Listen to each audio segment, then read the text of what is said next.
الحمد للہ وحدہ والصلاة والسلام علی من لا نبی بعدہ اما بعد فاعوذ باللہ من الشیطان الرجیم بسم اللہ الرحمن الرحیم وَإِذْ غَدَوْتَ مِنْ أَهْلِكَ تُبَوِّئُ الْمُؤْمِنِينَ مَقَاعِدَ لِلْقِتَالِ عن عبد اللہ بن عمر وجابر بن عبد اللہ رضی اللہ تعالی عنہما قال رسول اللہ صلی اللہ علیہ وسلم وفی روایت قال رجل لرسول اللہ صلی اللہ علیہ وسلم یا رسول اللہ ارأیت ان قتلت فأین انا قال فی الجنہ فألقى التمرات في يده حتى قاتل حتى قتل او كما قال علیہ الصلاة والسلام صدق اللہ العظیم وبلغنا رسوله النبی الأمی الکریم ونحن على ذلك لمن الشاہدین والشاکرین والحمد للہ رب العالمین۔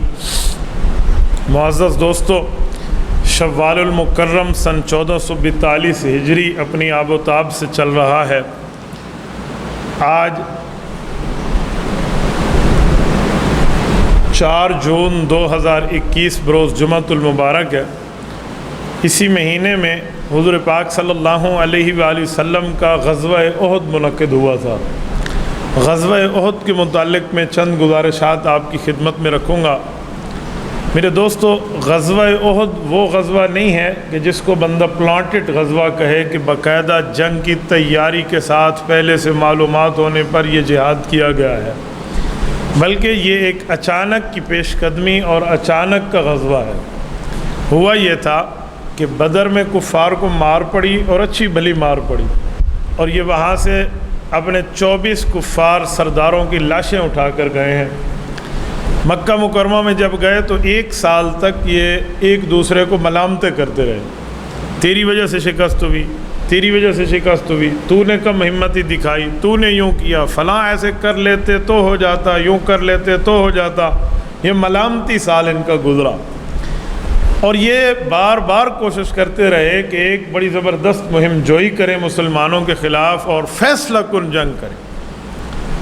یہ سوچ کر یہ مکہ سے نکلے تھے کہ ہم نے مدینہ منورہ پہ بھی قبضہ کرنا ہے، مسجد نبوی پہ بھی قبضہ کرنا ہے، رسالت مآب صلی اللہ علیہ وسلم کا نعوذ باللہ قتل کرنا ہے، حضرت ابوبکر عمر عثمان علی رضی اللہ عنہم جو اجلہ نام جنہوں نے بڑے کارنامے سر انجام دیے ہیں بدر میں، ان کو بھی نہیں چھوڑنا، اور یہ پوری ترتیب بنا کر آئے تھے۔ حضرت حمزہ رضی اللہ تعالیٰ عنہ اور اس طرح بڑے بڑے حضرات کے باقاعدہ یہ نام طے کر کے آئے کہ یوں کریں گے، یوں کریں گے، یوں۔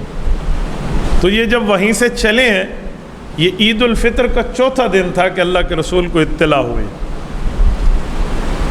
عید الفطر کا کہ یہ لوگ آ رہے ہیں اور جنگ کی نیت سے آ رہے ہیں اور مدینہ منورہ پر حملہ آور ہونا چاہتے ہیں۔ تو حضور پاک علیہ الصلوۃ والسلام نے صحابہ کرام کا مشورہ طلب فرمایا کہ آپ لوگوں کی کیا رائے ہے، ہمیں اپنے شہر میں رہ کر دفاع کرنا چاہیے یا باہر نکل کر ان کا مقابلہ کرنا چاہیے؟ بدر کا معرکہ اتفاقی طور پر ہوا تھا، تو جو صحابہ بدر میں شریک نہیں ہو سکے تھے نا، ان کے دل میں خواہش تھی کہ اگر کبھی دشمن آئے تو اسے 2 ہاتھ کریں گے۔ ان سب نے عرض کیا یا رسول اللہ، مدینہ میں رہ کر مقابلہ، یہ تو ہمارے گھر میں آ جائیں گے وہ لوگ، ہمیں باہر نکل کے لڑنا چاہیے۔ مشورہ بھی یہی طے پایا کہ باہر نکلنا چاہیے۔ تو مدینہ شہر سے باہر ہے احد کا پہاڑ، جو حضرات خوش قسمت آنکھیں ہیں وہ دیکھ چکی ہیں، وہ سمجھتے ہیں۔ احد کا سفر ہے اللہ کے رسول صلی اللہ علیہ وسلم کا، حضور پاک علیہ السلام تشریف لے گئے مدینہ منورہ سے۔ آج کل تو مدینہ سٹی میں ہی ہے، ایسے سمجھے مدینہ کی آبادی بڑھ گئی ہے، لیکن حضور پاک علیہ السلام کے دور کا جو مدینہ طیبہ شہر تھا نا، وہ اتنا ہی تھا جتنا آج مسجد نبوی کی 40 گیٹ کے اندر مسجد نبوی ہے۔ یہ حضور پاک کے دور کا مدینہ شہر تھا۔ تو اس سے باہر نکل کے سفر ہے، 2-3 پڑاؤ کر کے اللہ کے رسول یہاں تک پہنچے ہیں۔ تو حضور پاک صلی اللہ علیہ وسلم نے سفر کا ارادہ فرمایا۔ یہ سفر حضور پاک نے عصر میں شروع فرمایا ہے، اور راستے میں عشاء ہوئی ہے، اور ایک مقام ہے اسے شیخان کہتے ہیں، اس جگہ رسول اللہ صلی اللہ علیہ وسلم نے رات کا پڑاؤ فرمایا۔ اس پڑاؤ پر اللہ کے رسول صلی اللہ علیہ وسلم نے لشکر میں ایک معائنے کی نیت سے ایک دورہ اور ایک وزٹ فرمایا، اور ان لشکروں میں اپنے لشکر میں کچھ بچوں کو اللہ کے رسول نے دیکھ لیا جو کم عمر ہونے کے ناطے 15 سال سے کم ہیں، اور یہ بھی جنگ میں صحابہ کرام کے ساتھ، اپنے رشتہ داروں کے ساتھ، والدین کے ساتھ، عزیز و اقارب کے ساتھ آئے ہوئے ہیں۔ تو اللہ کے رسول نے ان صحابہ کرام کو بلا کر فرمایا کہ بچے تو کہ یا رسول اللہ اپنے جوش سے آئے ہیں، آپ فرما دیں تو آپ کی بات مان لیں گے، ہمارے تو ہمیں کہتے ہیں بھی آپ جاؤ گے ثواب میں، ہمیں نہیں لے جاتے۔ تو اللہ کے رسول نے بچوں کو طلب فرمایا۔ ان بچوں میں ایک بچے کا نام ہے اسامہ بن زید، ایک کا نام ہے زید بن ثابت، ایک کا نام ہے حضرت عبداللہ بن عمر رضی اللہ عنہ، ایک کا نام ہے ابو سعید خدری رضی اللہ عنہ، جو بعد میں ایک اجلہ صحابہ کے راوی ہیں حدیث پاک کے۔ اس زمانے میں یہ چھوٹے تھے، تو اللہ کے رسول نے ان سب کو جانے کا حکم فرمایا کہ آپ جائیے۔ حضرت ابن عمر فرماتے ہیں کہ ہم لوگوں کی آنکھوں سے آنسوؤں کی برسات چل رہی تھی اور ہم وہاں سے واپس ہوئے حضور پاک کے حکم کے اتباع میں۔ دو صحابی ایسے ہیں جو بچے ہیں، ان میں سے ایک کو اجازت ملی ہے، ان کی عمر 15 سال ہے، لیکن وہ تیر انداز بہت زبردست ہے، بھئی یہ فائدہ دے گا جانے میں۔ تو جب ان کو اجازت ملی تو حضرت رافع بن خدیج کہتے ہیں میں کھڑا ہوا، میں نے کہا یا رسول اللہ اگر میری اس سے آپ اللہ کشتی کرا دیں نا، میں اس پر غالب ہو جاؤں گا، تو میں تو اسے تکڑا ہوں جان میں، اور آپ اس کو اجازت دے رہے مجھے نہیں دے رہے۔ تو آپ علیہ السلام نے فرمایا چلو ٹھیک ہے تو آ جائے اس کے مقابلے میں۔ یہاں ہمارے علماء سمجھانے کے لیے کہتے ہیں کہ اس صحابی نے اس کے کان میں کہہ دیا تھا کہ یار اگر تو گر بھی جائے نا تو تجھے تو اجازت ملی ہوئی ہے، میرا بیڑا پار ہو جائے گا، تو بہرحال اس پر یہ غالب آ گئے، تو ان کو بھی ساتھ جانے کی اجازت ملی ہے۔ یہ بچوں کا جذبہ ہے جنگ احد میں۔ یہ میں اسی لیے سمجھا رہا ہوں آپ کو جذبہ کہ آگے چل کے میں نے ایک جملے کی وضاحت کرنی ہے کہ لوگ کہتے ہیں نعوذ باللہ جنگ احد میں شکست ہوئی ہے، یہ بہت بڑا جھوٹ ہے اس کائنات کا اور اس تاریخ کا۔ میں آگے سمجھاتا ہوں کہ شکست کہتے کسے ہے اور شکست میں کیا چیزیں پائی جاتی ہیں۔ جب پہنچے ہیں نا احد سے تھوڑا ایک پہلے جگہ پر، تو حضور پاک صلی اللہ علیہ وسلم نے دیکھا کہ ایک بڑے زبردست کپڑے پہنے ہوئے ہیں اور لوگ تلواریں لے کر اور اسلحہ لے کر ایک سائڈ میں ہم سے علیحدہ علیحدہ چل رہے ہیں۔ تو آپ علیہ السلام نے پوچھا کہ کون لوگ ہیں؟ فرمایا یہ ہمارے قبیلے کے ساتھ معاہدہ ہوا تھا، یہودیوں کے ایک قبیلے کا، کہ ہم ہر وقت آپ کا ساتھ دیں گے۔ اب یہ کلمہ تو نہیں پڑھتے لیکن ہمارا ساتھ دینے آئے ہیں اس معاہدے کی بنیاد پر۔ تو حضور پاک نے بنو خزرج کو فرمایا معاہدہ آپ کا تھا، ان کو واپس کر دو، ہمیں کسی جو ہے نا یہودی کی مدد نہیں چاہیے، ہمارے سے لیے اللہ ہی کافی ہے۔ تو انہوں نے اس کو واپس بھیج دیا کہ جناب آپ کا معاہدے پہ عمل ہو گیا، آپ تشریف لے جائیں، آپ ہمارے ساتھ جنگ میں نہ آئیں۔ عین اس وقت جب میدان احد سے تھوڑا پہلے پڑاؤ ہے، اتنا قریب ہے کہ دشمن تک بندہ ایک دوسرے کو نظر میں دیکھ سکتا ہے۔ اس موقع پر منافقین میں عبداللہ بن ابی، یہ رئیس المنافقین تھا اور منافقین کا بڑا تھا، اس نے 300 آدمی اپنے لیے اور واپس چل پڑا، اور یہ کہتے ہوئے کہ میں نے مشورہ دیا تھا مدینہ میں رہ کر لڑو، تم نے نہیں مانا، لہذا میرا مشورہ نہیں مانا، میں جا رہا ہوں۔ 300 بندہ، 1000 انسان تھے کل صحابہ کرام کے لشکر کی کل تعداد، جن میں 300 تو منافق تھے۔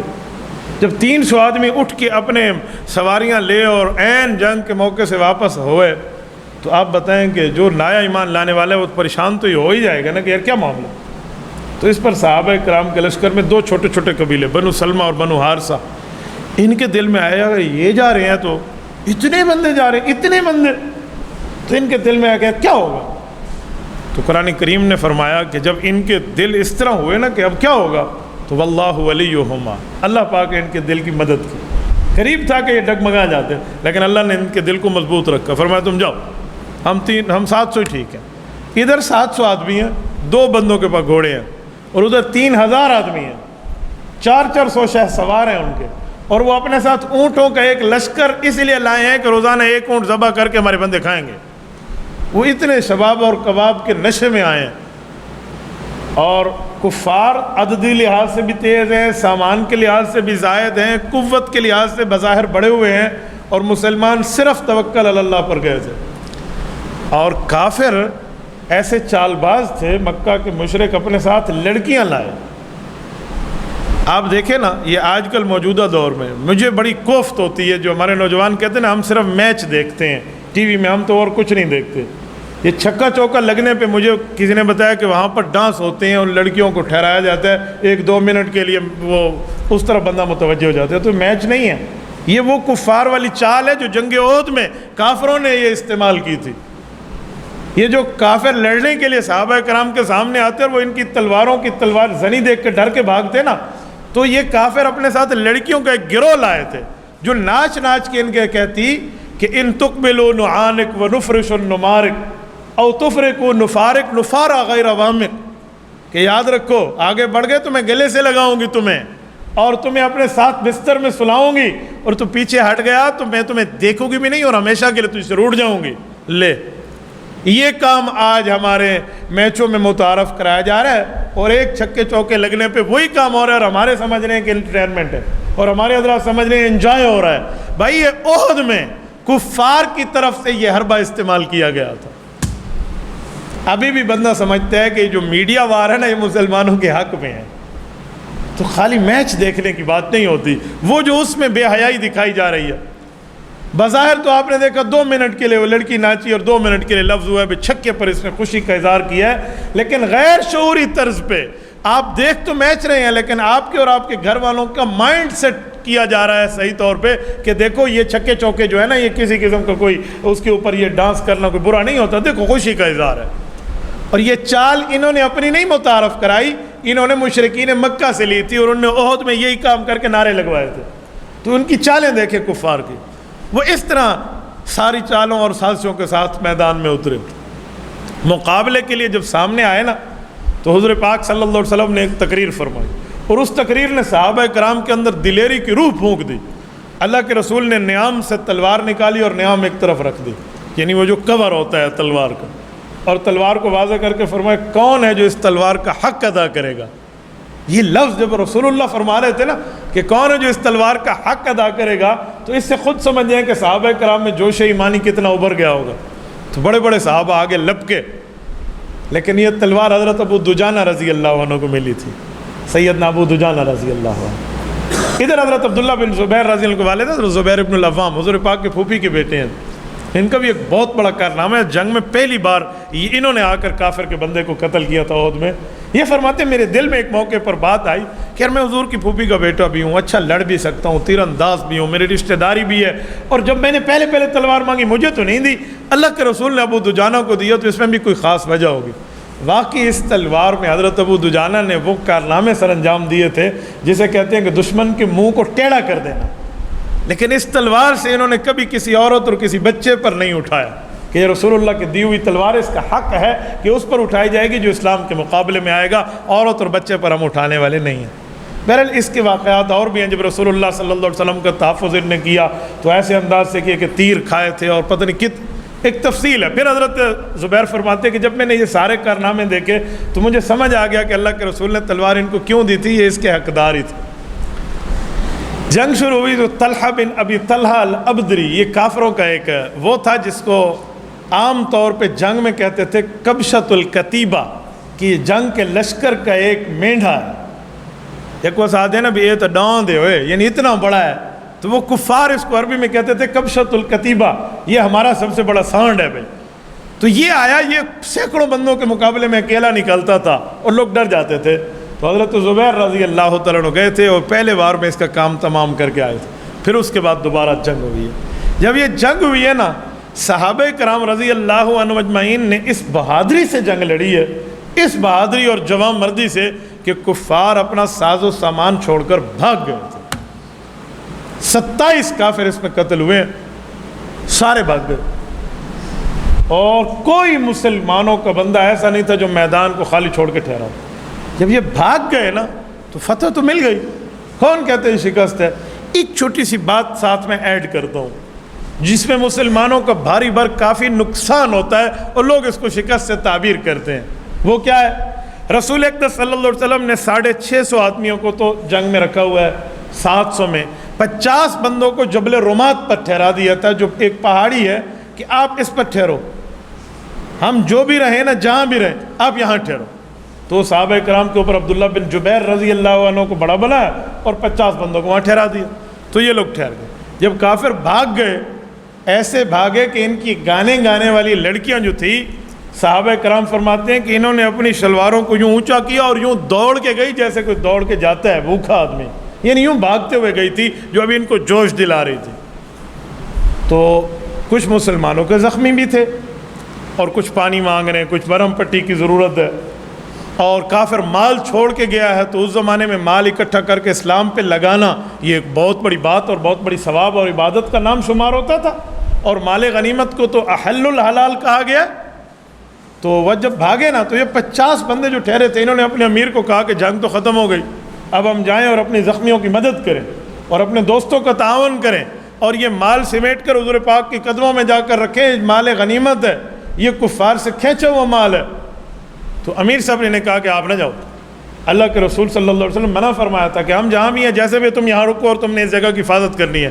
تو یہ اپنے امیر صاحب کہنے لگے کہ امیر صاحب حضور پاک کی بات تو جنگ تک تھی، اب جنگ ختم ہو چکی ہے، کافر بھاگ گیا ہے، اپنے بھائیوں کی مدد کیوں نہ کریں؟ بس یہ ایک خوفناک قسم کا اقدام تھا۔ اللہ کے رسول صلی اللہ علیہ وسلم کی بات کو کما حق ہو کچھ لوگوں نے کیا سمجھا، کچھ نے کیا۔ امیر صاحب نے صحیح سمجھا تھا، عبداللہ بن جبیر نے، کہ یار فتح ہو یا شکست تو ہم نے نہیں ہلنا، اور یہ کچھ بندے یہ سمجھ گئے تھے کہ یہ جنگ تک حکم تھا۔ یہ 40 بندے ہٹے اور 10 ٹھہر گئے۔ یہ 40 اپنے زخمیوں کے تعاون کے لیے آئے ہیں اور مال غنیمت کو سمیٹ کر حضور کے قدموں میں رکھ کے اسلام کی جو ہے نا کیا کہتے ہیں بڑھوتری کے لیے آگے بڑھے ہیں۔ تو وہ بھاگتے ہوئے کفار جو تھے نا، انہوں نے ان میں سے ایک لشکر خالد ابن ولید اس وقت مسلمان نہیں تھے، یہ اپنے ساتھ کچھ بندے لے کر اسی درے سے ہی واپس گھس آئے جس جگہ سے ان لوگوں نے چھوڑ دیا تھا۔ تو جہاں 50 بندہ مقابلہ کر سکے وہاں 10 بندوں نے کیا کرنا تھا، تو وہ امیر صاحب کو شہید کرتے ہوئے اندر آئے تو جنگ کا پانسا ہی پلٹ گیا۔ وہ کیا ہوا، یعنی جب کافر اور مسلمان لڑ رہے تھے تو سامنے دشمن ہے، ادھر مسلمان ہے، بالکل واضح فرق تھا اور لڑائی جاری تھی۔ اب جو پیچھے سے آئے تو مجمع آپس میں ایک دوسرے سے گھل مل گیا اور پتہ نہ چل رہا تھا کہ اپنا کون ہے پرایا کون۔ اب بتائیں اس اچانک کے یکبارگی کے حملے پر اور بھاگتے ہوئے جو ہے نا کافر کا واپس پلٹنا جو بالکل کسی قسم کا پر امید ہی نہیں تھا، اس پر پھر معاملہ کچھ وقت کے لیے تتر بتر ہوا اور ایک خاصا نقصان ہوا۔ اس نقصان میں حضرت حذیفہ رضی اللہ عنہ کے والد ہیں، حضرت یمان رضی اللہ عنہ صحابی ہیں، وہ ایک جگہ ٹھہرے تو کافر آ کر اوپر گھس گئے۔ ادھر سے مسلمانوں نے سمجھا کافروں کا لشکر، انہوں نے تلوار مارنا شروع کر دی۔ حضرت حذیفہ آواز دیتے رہے کہ میرے ابو ہیں، ذرا صبر۔ مجمع میں کہاں آواز سنائی دیتی تھی، تو حضرت یمان مسلمانوں کے ہاتھوں وہاں شہید ہو گئے۔ یعنی تتر بتر کا یہ عالم تھا۔ بعد میں حضرت حذیفہ رضی اللہ عنہ فرماتے تھے کہ اللہ تمہارے اوپر رحم فرمائے، میں تو آوازیں دے رہا تھا لیکن 100 کافروں میں ایک مسلمان کہاں نظر آ رہا ہے نا، ٹھیک ہے کافر بھی مرے ہیں تو ان میں ایک حضرت یمان بھی شہید ہو گئے تھے۔ اس عالم میں کفار نے جب حملہ کیا، اسی دوران حضرت حمزہ رضی اللہ عنہ کی شہادت ہے۔ ایک مسلمان جس کی امید ایک کافر بھاگ ایک پیچھے سے آیا اور وہ بھی ہم ایک جگہ بند کر کے آئے تھے اور وہ اچانک کھل گئی، تو یہ سے ایک بھاری بھرکم نقصان کہا جا سکتا ہے، اسے شکست نہیں کہا جا سکتی۔ شکست کی یہ باتیں نہیں ہوتی۔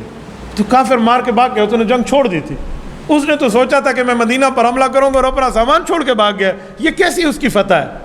یہ مسلمانوں کو شکست کی بات نہیں تعبیر کی جا سکتی۔ اچھا یہاں جو ایک مسئلہ یہ بھی ہوا کہ عبداللہ بن قمیہ ایک کافر بے ایمان تھا، اس نے پتھر برسانا شروع کیے اور ادھر سے تیر اور پتہ نہیں کیا سے کیا، یہ رسول اللہ صلی اللہ علیہ وسلم کے خود مبارک پہ لگے جنگی ٹوپی پر۔ اللہ کے رسول صلی اللہ علیہ وسلم کی جنگی لباس کی 2 کڑیاں حضور پاک کے رخسار مبارک میں گھس گئی تھی اور رسول اللہ صلی اللہ علیہ وسلم کا دانت مبارک متاثر ہوا ہے۔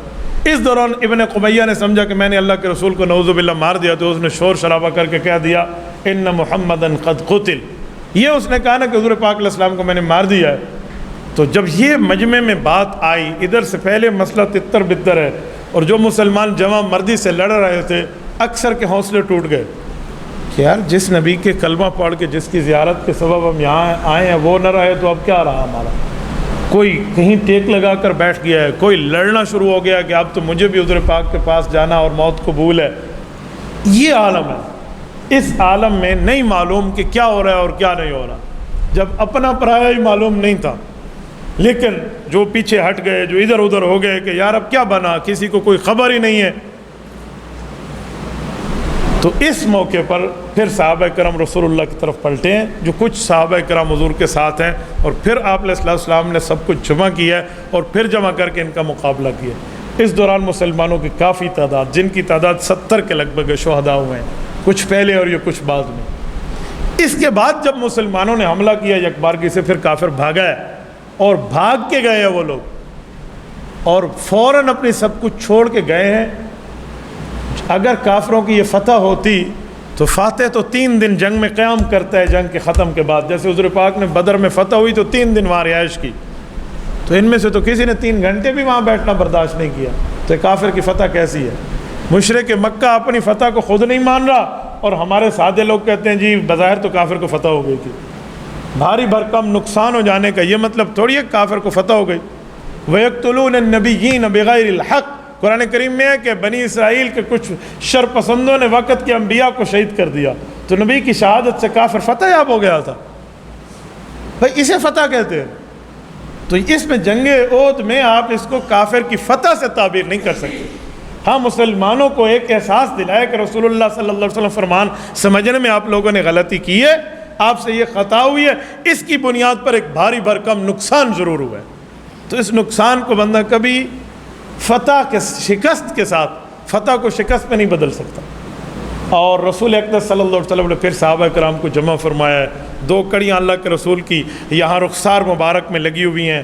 حضرت صدیق اکبر اس کڑیوں کو نکالنے لگے نا بڑے آرام سے کہ یار تکلیف رسول اللہ کو نہ ہو. تو حضرت ابو عبیدہ بن جراح نے کہا ابو بکر تجھے اللہ کا واسطہ مجھے دے دے، یہ کڑیاں میں نکالتا ہوں، اللہ کا واسطہ. اتنی لجاجت سے کہا کہ ابو بکر کہتے مجھے ہٹنا پڑا. تو حضرت ابو عبیدہ بن جراح نے اپنے دانت سے اس کو ایسے آرام سے کھینچا کہ تکلیف خود پہ برداشت کی، رسول اللہ صلی اللہ علیہ وسلم کو کم سے کم ہو. تو جیسے ایک کڑی نکلی نا، ابو عبیدہ کا ایک دانت ٹوٹ گیا.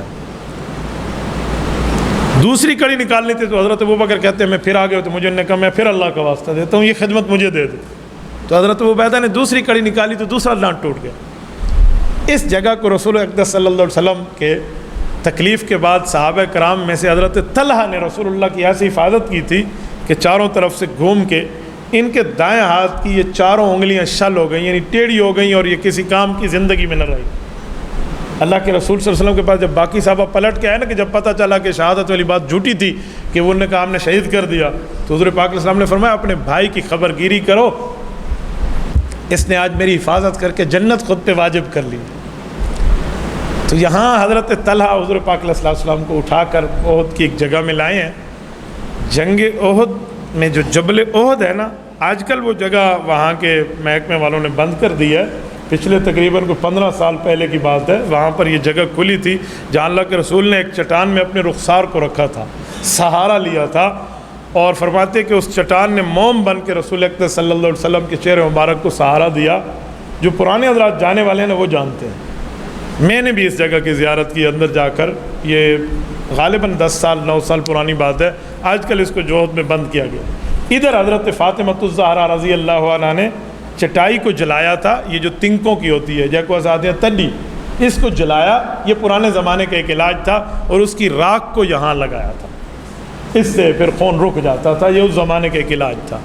اور اس زخم کو یہ راکھ لگانے سے پہلے دھویا تھا سیدنا علی المرتضیٰ رضی اللہ تعالیٰ عنہ نے، یہ اپنے اس سے مشکیزے سے پانی ڈال کر. اس کے بعد کفار بھاگے ہیں اور وہ چلے گئے، وہاں سے نکل کے گئے. صحابہ کرام رضی اللہ عنہ اجمعین نے پھر اپنے شہداء کو جمع فرمایا ہے، پھر اس کی تدفین ہے، پھر ان کے جنازے ہیں، پھر ان کی قبر مبارک کی بات ہے، اور پھر واپسی ہے.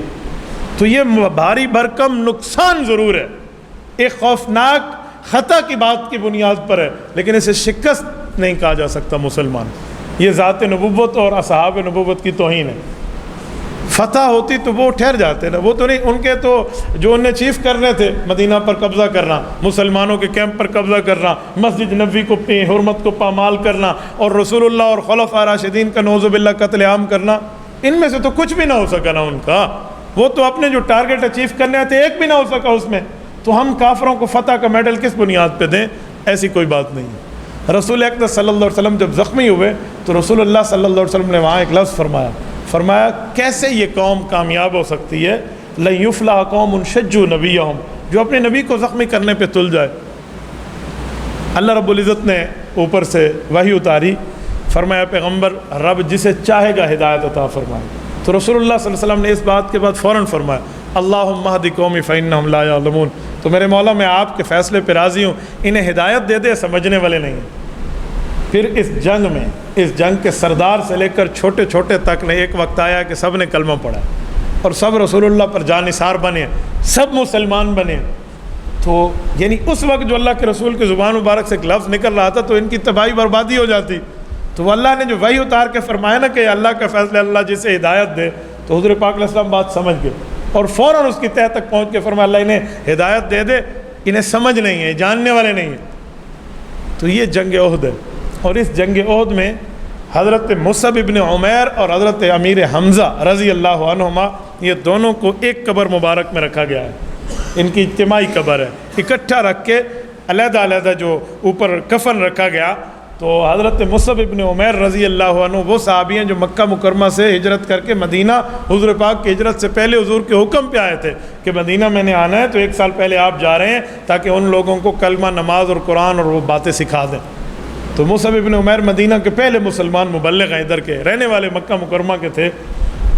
اتنی حد تک انہوں نے اپنی جو ہے نا زندگی گزاری تھی، کہتے ہیں ان کی خوشبو کو بڑے بڑے لوگ محسوس کرنے کے لیے، اور خواتین تک کے پوچھنے کے پیغام ہوتے تھے کہ خوشبو کہاں سے لیتا ہے، ان کی ہیئر اسٹائل اور ان کی لیونگ اسٹائل اور ان کی زندگی کو دیکھ کر۔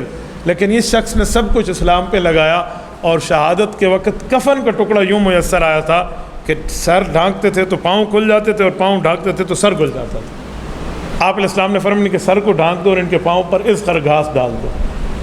تو یہ ایک قبر مبارک پھر ان کی بنی ہے۔